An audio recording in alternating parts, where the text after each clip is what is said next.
I think one of the clearest indicators that you're dealing with a narcissistic, selfish, self-centered person is when you come to them with your problems. They maintain a sort of it is what it is kind of attitude. Well, that's life. It is what it is. They want you to practice radical acceptance, which is not always a bad thing under certain circumstances, but sometimes you also need some emotional support. I mean, why are you in a relationship to begin with or have friends to begin with if you can't come to them with your problems, right?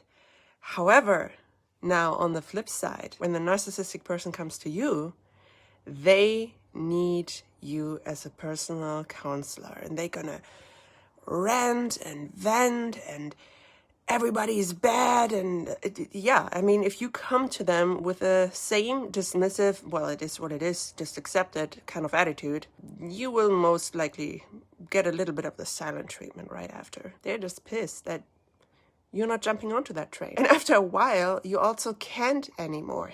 Because if you constantly get all this negativity dumped on it, there's a limit. There's simply a limit where you start holding up the mirror and say like, hey, you know what? Maybe the problem is you. If you're constantly surrounded by terrible circumstances, maybe you're putting yourself into that position. Or maybe you're also just wanting them to accept and move on, because some things are so exaggerated in their life. And if you start to have the feeling that you are nothing more but a sounding board, a therapist or a counselor, it's going to drain your energy. You also realize that the dynamic is pretty much one-sided. Do not expect the narcissist to validate your feelings and emotions, and even less to carry them for you. They're not going to do that. Yeah, they're not going to do that. But they expect you to do that at all times.